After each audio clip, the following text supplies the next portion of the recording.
এটা আপনার AC line, AC কট একটা যে দিক দিয়ে চলে গেছে লাইটে, আর একটা এসি কটের লাইন গেছে থার্মোস্টারে। থার্মোস্টার থেকে একটা বাড়িয়ে আসছে কম্প্রেসার রিলে ওভারলোড কম্প্রেসার। এখানে একটা পাইপ আছে, এটা চার্জিং, গ্যাস চার্জিংয়ের জন্য। আর যেটাতে হাওয়া বাড়ায় আপনার আউটপুট, এইখান দিয়া কন্ডেন্সারে ওই দিক দিয়ে চলে আসছে, চলে সেই দিক দিয়া। হ্যাঁ, এটা থাকে আপনার ফ্রিজের পিছন সাইডে। এখান দিয়া আপনার কাছে ফিল্টার থেকে এখানে 31 নাম্বার ক্যাবেলারি অথবা অন্যান্য যে কোনো ক্যাবেলারি ব্যবহার করে মানুষ কাজ করে।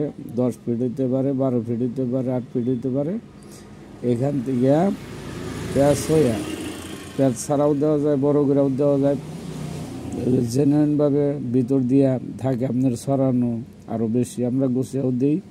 এখান থেকে আপনার গেছে ডিপে বরফ দিব আগে, দেওয়ার পরে এখান দিয়া ডিপে পাইপ বেশি, আর এখানে হলো পাইপ কম। এখানে থেকে এই যে পাইপটা দেখতে পাচ্ছেন সাকশনের, মানে এখানে ইনপুট আছে, ইনপুট এখানে হাওয়া ভিতরে ঢুকে যে সাইড দিয়ে এখানে ঢুকছে।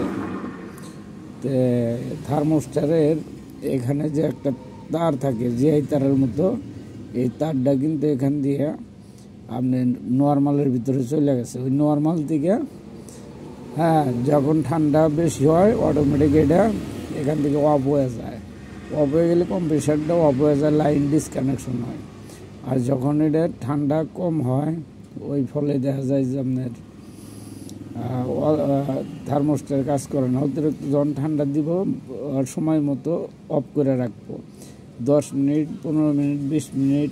কেন থার্মোস্টারে 40 মিনিটও থাকে। আবার কেনা থার্মোস্টার যেগুলো নতুন, এগুলা এই থার্মোস্টারে আপনার 10 মিনিট, 8 মিনিট এরকমই বেশিরভাগ বন্ধ থাকে। এটা হলো লাইটের লাইন চলে গেছে। এই হলো আপনার সম্পূর্ণ ফ্রিজের কাজ। এই যে কন্ডেন্সার, এই যে compressor, filter, fridge, deep, normal, light, thermostat, AC cut. বেশিরভাগ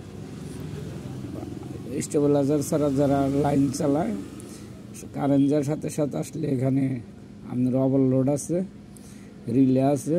যদি স্টার্ট হইতে না পারে তো এখানে আপনার রিলে ওভারলোড নষ্ট হয়ে যায়। আবার অনেক সময় কারেন্ট গেলে আবার দেরি করে আসলে সমস্যা হয় না, তাড়াতাড়ি আসলে এখানে প্রবলেম হওয়ার সম্ভাবনা থাকে। কয়েলটা ভিতরে হিট হইতে থাকে, কম্প্রেসার ফলে নষ্ট হওয়ার সম্ভাবনা বেশি থাকে। সব রিলে ওভারলোড একরকম না কম্প্রেসার, যার ফলে কম্প্রেসার নষ্ট হয়। স্টেবিলাইজার দিয়ে চালাইলেই ভালো হয়। দেখেন এই যে এটা হলো সম্পূর্ণ ফ্রিজের কাজ।